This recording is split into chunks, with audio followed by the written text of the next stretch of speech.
Oke, budaya dan lingkungan organisasi, gini ya. Kita bicara lingkungan organisasi dulu. Lingkungan organisasi, gitu ya. Kalau kita sudah bahas sebelumnya bahwa ketika manusia itu berkelompok, gitu ya, manusia itu berteman dengan orang lain, manusia berkelompok dengan orang-orang yang sesuai dengan dia, dia akan membentuk namanya organisasi. Nah, organisasi ini memiliki kesamaan organisasi ini mengumpulkan orang-orang yang memiliki tujuan yang sama. Nah, kemudian lingkungan, apa yang dimaksud dengan lingkungan? Lingkungan itu adalah hal-hal yang mempengaruhi organisasi. Ternyata ada yang namanya lingkungan eksternal dan ada yang namanya lingkungan internal. Nah, sebentar ya.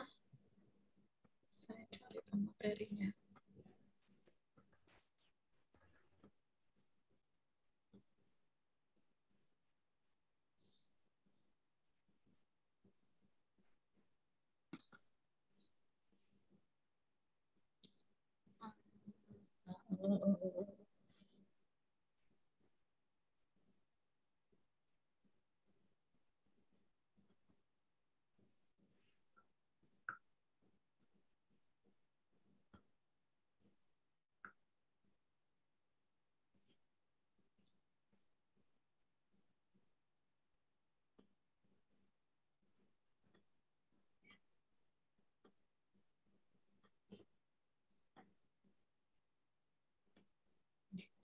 Lingkungan organisasi.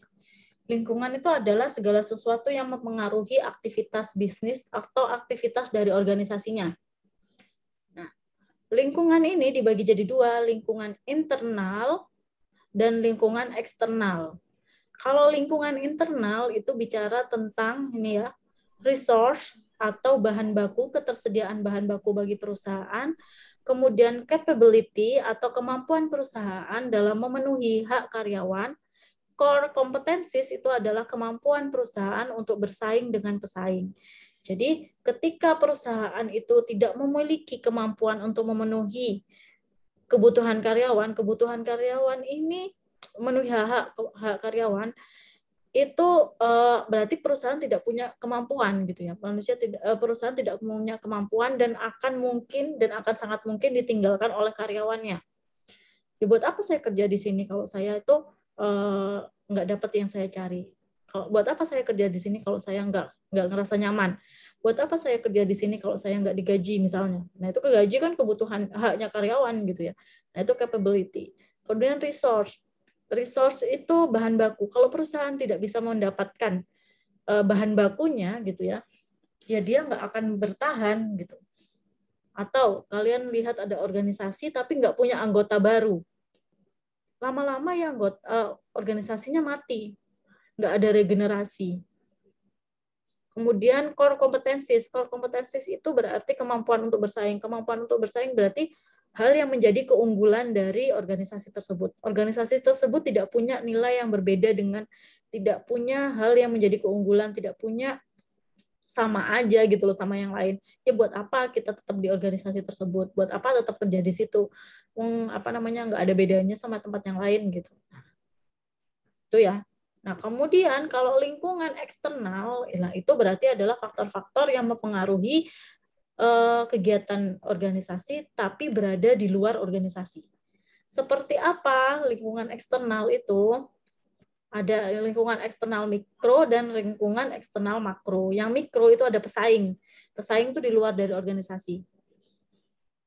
Nah, pesaing itu kalau kita menganggap pesaing sebagai orang lain sebagai pesaing, kita akan bersaing terus, kita nggak akan pernah tenang, kita adanya namanya iri, dengki kayak gitu. Cuma kalau kita memandang pesaing itu adalah sebagai faktor yang membuat kita harus berkembang lebih baik gitu ya, itu kita akan berada pada kondisi kita bukan iri tapi lebih kepada introspeksi diri. Oh, saya kurang di sini, berarti saya harus memperbaiki diri gitu. Nah, itu jadinya di sana lebih kepada ke sana. Kalau seperti itu, dia kompetitornya menjadi energi positif. Kemudian adanya pelanggan. Pelanggan itu juga di luar dari organisasi. tapi kita nggak bisa nggak bisa mempengaruhi gitu ya, bukan mempengaruhi tapi tidak bisa mengontrol, cuma kita bisa mengupayakan gitu ya, strategi-strategi bisa diupayakan untuk menggait pelanggan. Kemudian tenaga kerja, pasar tenaga kerja. Jadi kalau perusahaan ini organisasinya itu baik gitu ya, organisasinya baik, dia akan membuat banyak orang ingin bergabung di perusahaan tersebut. Tapi kalau perusahaannya itu nggak bagus, nggak bisa memenuhi kebutuhan pegawainya tadi, dia akan kesulitan untuk mencari tenaga kerja gitu. Buat apa kerja di sana? Jangan kerja di sana loh, di sana itu nggak enak, gini misalnya. Nah, pasar tenaga kerjanya juga akan surut gitu loh, yang sana yang tertarik ke perusahaan tersebut akan surut juga. Kemudian lembaga keuangan. Nah, karena lembaga keuangan ini juga sebagai bagian dari lingkungan eksternal. Nah, lembaga keuangan ini akan memberikan pinjaman kepada organisasi dan bisa mengontrol jalannya organisasi. Karena kalau kamu nggak mau ngikutin saya, kamu nggak tak kasih pinjaman kayak gitu. Nah, itu tuh jadi memiliki pengaruh juga. Kemudian supplier. Nah, kalau supplier tuh bayangan saya paling gampang gini kalau supplier. Kalau kalian lihat ada toko, ada warung-warung yang menyediakan makanan gitu ya, menyediakan makanannya pakai level pedas-pedas gitu ya, level-level pedas itu loh. Pedas level 1, level 2, level 3 misalnya kayak gitu kan. Nah, kalau suatu saat pernah kan namanya cabai itu harganya sampai sekilonya 100.000. Nah, kalau pada saat kondisi seperti itu gitu ya, pada saat kondisi seperti itu mereka juga akan kesulitan. Saya yakin warung-warung yang seperti itu mereka kesulitan. Mereka kesulitan mencari pemasok yang baik kayak gitu. Mencari pemasok yang dibutuhkan, mereka kesulitan mencari bahan baku. Nah, karena pemasok tadi ini nanti hubungannya sama kemampuan perusahaan untuk mendapatkan bahan baku tadi. Kemudian perwakilan pemerintah. Nah, perwakilan pemerintah ini terutama masalah peraturan perundang-undangan. Jadi kalau misalnya suatu saat pemerintah itu melarang usaha tersebut, ya mau nggak mau harus kukut gitu perusahaannya karena nggak dapat izin. Kemudian lingkungan makro ini berarti yang lebih besar lagi, yaitu misalnya perkembangan teknologi. Perkembangan teknologi kita nggak bisa menghindari itu, perkembangan teknologi. Kalau kita menghindar dari perkembangan teknologi, kita akan ketinggalan zaman. Tapi perkembangan teknologi yang bagaimana, kita juga harus tepat strategi penerapan teknologi di dalam organisasi. Kemudian variabel-variabel ekonomi seperti kebijakan moneter seperti inflasi, kemudian devaluasi, revaluasi, kayak gini ya. Itu terus tingkat bunga, itu ada pengaruhnya terhadap perusahaan. Kemudian lingkungan sosial budaya seperti tradisi, pendidikan, kelompok etnis, ekologi, demografi, geografi, serta agama dan kepercayaan dari sekelompok atau seluruh masyarakat tertentu. Misalnya apa ya, kayak kemarin itu yang rame kayak gini. Untuk bisa menyesuaikan diri dengan lingkungan sosial budaya gitu, banyak perusahaan yang menyediakan dana namanya dana CSR. Dana CSR ini Corporate Social Responsibility. Jadi bentuk tanggung jawab sosial perusahaan terhadap lingkungannya. Jadi mereka menggelontorkan dana banyak gitu untuk membiayai beasiswa gitu ya, memberikan beasiswa kepada masyarakat, membiayai apa gitu ya, misalnya kayak gudang garam mereka memberikan beasiswa beasiswa ini bulu tangkis gitu kan ya, gudang garam kalau nggak salah gitu ya, kok lupa saya. Kemudian Beswan Jarum itu berarti dari perusahaan Jarum ngasih beasiswa.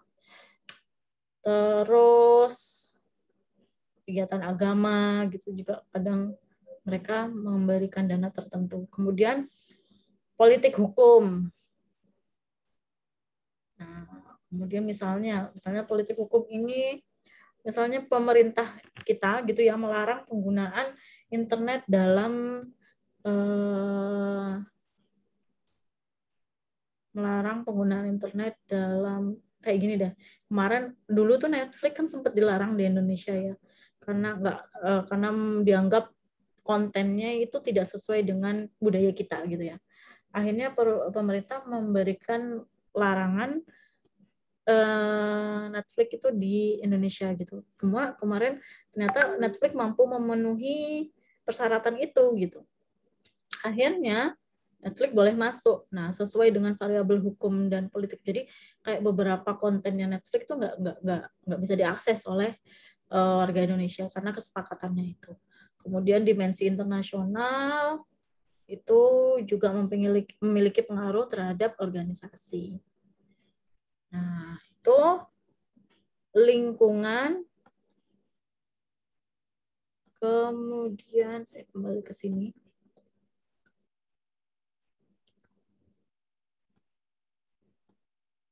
Bahwa lingkungan dan organisasi bisnisnya, lingkungan kita sedang mengalami perubahan yang besar gitu, terutama di bagian teknologi. Dengan adanya globalisasi, kemudian kontrol masyarakat, perkembangan teknologi. Nah, kontrol masyarakat itu seperti apa? Kita lihat saat ini kalau ada permasalahan, kemudian kalian itu sembarangan gitu ya, sembarangan dalam artian sembarangan mengupload di sosial media kemudian menjadi viral, itu bisa menjadi masalah gitu ya. Dalam artian kontrol masyarakat ini berlaku, banyak netizen yang akan memperhatikan gitu ya. Disorot banget misalnya kejadian satu instansi pemerintah kemudian melakukan kesalahan. Nah, ini kontrol masyarakat banget gitu ya. Akan kelihatan sekali mereka sembarangan ngomong tentang kondisi saat ini. Oh, gimana sih ini misalnya aparat pemerintah kok gini gitu ya. Nah, itu kontrol masyarakat sangat bisa dilakukan saat ini gitu.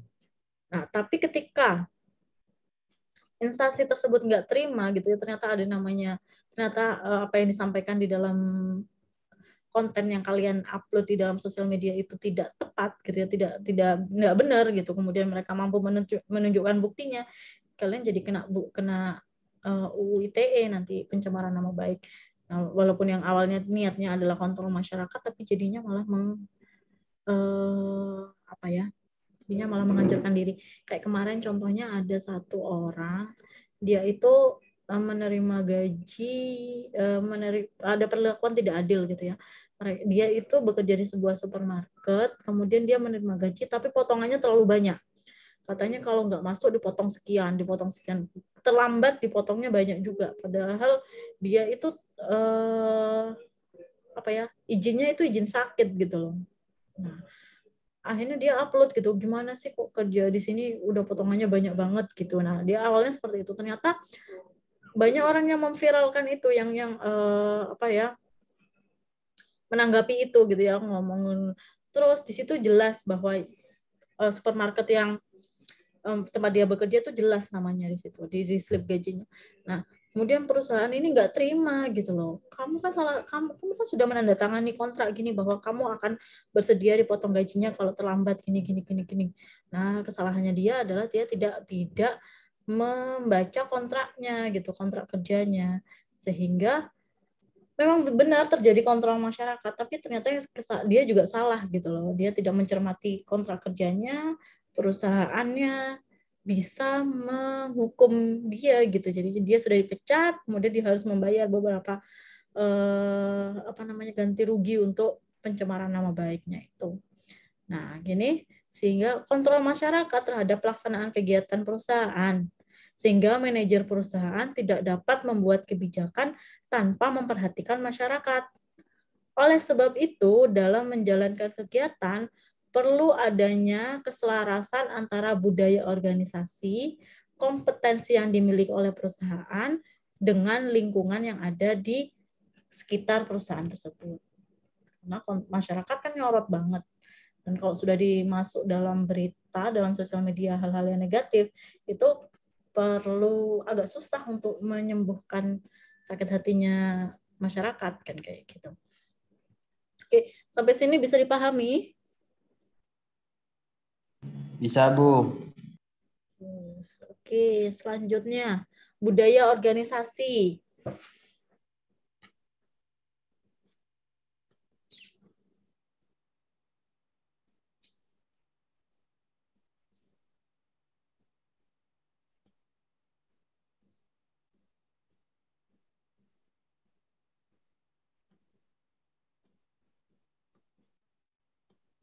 Oke, budaya organisasi.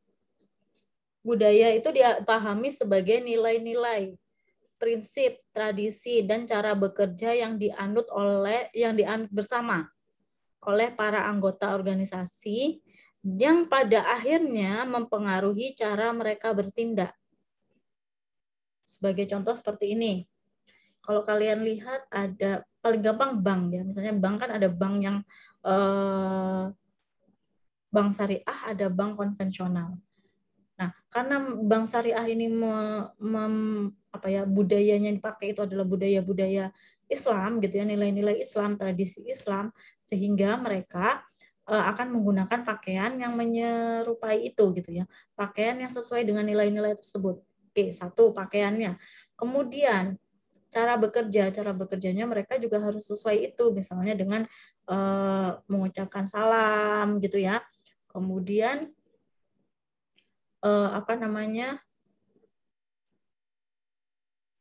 terus pada akhirnya produk-produk yang ditawarkan itu juga harus sesuai dengan Islam. Nah, ini tadi ya. Kemudian saya pernah ke Bank Muamalat, itu pada saat siang kalau ke sana mereka tidak melayani pegawai, tidak melayani gitu ya. Mereka istirahat sholat. Padahal kalau di bank umum itu tidak ada gantian. Ayo teller 1 2 mereka istirahat makan siang, kemudian teller 3 4-nya kerja dulu. Nanti ketika teller 1 2-nya sudah kembali, teller 3 4-nya yang istirahat. Nah, itu seperti itu. Jadi tetap harus ada istirahat, cuma enggak berhenti jeda gitu. Ini adalah budaya. Budaya kuat dan lemah. Saya kembali ke yang tadi ya.